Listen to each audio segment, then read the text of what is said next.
NASA एक ऐसा अंतरिक्ष यान बना रहा है जो हमारी पृथ्वी के सबसे पास वाले तारामंडल अल्फा सेंचुरी में जा सके, क्योंकि अल्फा सेंचुरी में एक हैबिटेबल प्लेनेट है जिसका नाम प्रोक्सिमा बी है और वैज्ञानिकों का मानना है कि इसमें जीवन की संभावनाएं बहुत ज्यादा हैं। ये यान उस स्टार सिस्टम में पहुंचकर वहां पर जीवन की संभावनाएं खोजने में मदद करेगा। हाय दोस्तों, मैं हूं शिवराम सिंह और आप देख रहे हैं रिसर्च टीवी इंडिया। दोस्तों, अगर आप इस चैनल पर नए हैं तो इसे सब्सक्राइब करना मत भूलिएगा। तो चलिए शुरू करते हैं। नासा, स्टीवन हॉकिंग और Russian venture capitalist Yuri milliner एक ऐसा अंतरिक्ष यान बना रहे हैं जिसकी स्पीड प्रकाश की रफ्तार का 5वां हिस्सा होगी। ये स्पेसक्राफ्ट 20 साल के अंदर ही अपने सबसे नजदीकी तारे पर पहुंचकर वहां की तस्वीरें धरती पर भेज देगा। इस दौरान ये 4.367 लाइट ईयर दूरी का सफर तय करेगा। इस योजना को प्रोजेक्ट स्टारशॉट नाम दिया गया है। इस प्रोजेक्ट में स्टारशिप नाम का यान बहुत ही हल्के सिलिकॉन से बनाया जाएगा। हालांकि स्टीफन हॉकिंग अब हमारे बीच मौजूद नहीं है, इसलिए इस प्रोजेक्ट की सारी जिम्मेदारी अब नासा और उसकी टीम की है। ये आकार में कुछ सेंटीमीटर का ही होगा और इसका वजन भी कुछ ग्राम में ही होगा। यान की रफ्तार 10 करोड़ मील प्रति घंटा होगी। इस यान को धरती पर मौजूद एक सिस्टम से लेजर किरणों के द्वारा ऊर्जा दी जाएगी। ये स्पेसक्राफ्ट इस तरह डिजाइन किया जा रहा है जो 1 घंटे से भी कम समय में मार्स प्लेनेट पर पहुंच सकता है और प्लूटो पर पहुंचने में उसे केवल कुछ ही दिन लगेंगे। 1977 में वॉयेजर 1 और वॉयेजर 2 जो 2 अंतरिक्ष यान भेजे गए थे, उन्हें तो ये 1 हफ्ते के अंदर ही पीछे छोड़ देगा। ये इतना तेज होगा कि 20 साल में सौरमंडल के सबसे नजदीकी स्टार सिस्टम अल्फा सेंचुरी पर पहुंच जाएगा। हॉकिंग का इस यान को बनाने का मकसद इंसानों के रहने और जीने लायक एक दूसरा ग्रह खोजना था। अल्फा सेंचुरी पर पहुंचने के बाद ये स्पेसक्राफ्ट उस स्टार सिस्टम में मौजूद ग्रहों की तस्वीरें भी ले सकता है। स्टारशिप वहां चुंबकीय क्षेत्रों और कार्बनिक अणुओं की भी जांच करेगा और फिर अपनी लेजर बीम तकनीकी से उन आंकड़ों को धरती पर भेजेगा।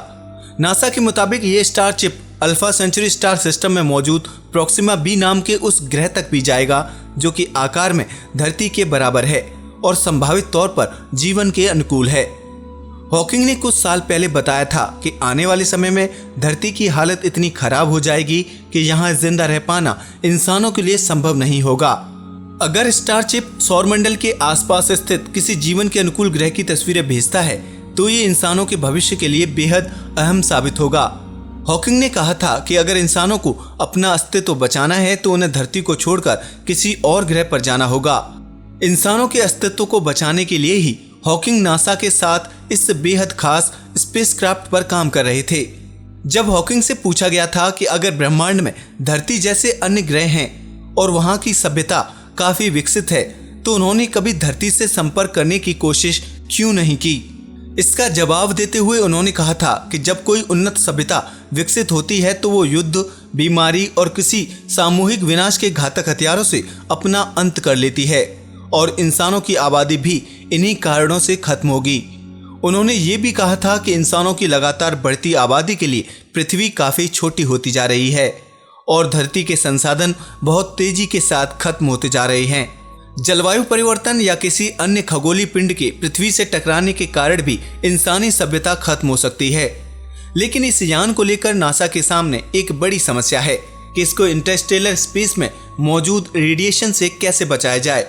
इसकी स्पीड को तेज करने के लिए इसमें मौजूद चिप, जिसमें लेजर्स 215 किलोमीटर पर आवर की स्पीड के होंगे और ये स्पीड आम अंतरिक्ष यानों की गति से 1000 गुना ज्यादा है। रेडिएशन से बचने के लिए इस यान पर शील्ड नहीं लगाई जा सकती क्योंकि इससे यान भारी हो जाएगा, इसलिए चिप का वजन बहुत ही हल्का होगा। रेडिएशन से बचने का दूसरा तरीका यह है कि इसे रेडिएशन वाले इलाके से न भेजकर किसी दूसरे रास्ते से भेजा जाए, लेकिन इसमें बहुत समय लग जाएगा और इसके बावजूद ये भी पक्का नहीं होगा कि ये रेडिएशन से पूरी तरह से सुरक्षित रहेगा। नासा और Korea institute of science and technology का कहना है कि रेडिएशन से बचने के लिए सबसे अच्छा तरीका सेल्फ हीलिंग ट्रांजिस्टर है। इनकी टीम ने एक नैनो वायर ट्रांजिस्टर के चारों तरफ लॉजिक गेट्स लगाए हैं, ये देखने के लिए कि ये अपने आप को रेडिएशन से सेल्फ हील कर सकता है या नहीं। इस तरह की चिप फ्लैश मेमोरी और लॉजिक ट्रांजिस्टर दोनों में ही काम कर सकती है, इसलिए कोरिया इंस्टीट्यूट का मानना है कि ये चिप इस प्रोजेक्ट के लिए बिल्कुल सही रहेगी। इसकी अहम वजह यह भी है कि चिप के फीचर्स सिर्फ 20 नैनोमीटर्स के ही हैं, जिसकी वजह से ये बहुत ही हल्का होगा और इसके साथ ही कॉस्मिक रेज से इस यान को कुछ नहीं होगा। इस तरह की चिप में नैनोवायर चैनल को चारों तरफ से लॉजिक गेट्स ने घेर रखा होगा और अलग से संपर्क के बाद इस गेट से करंट को अंदर भेजा जा सकता है, जिससे कि ये गर्म हो जाएगा।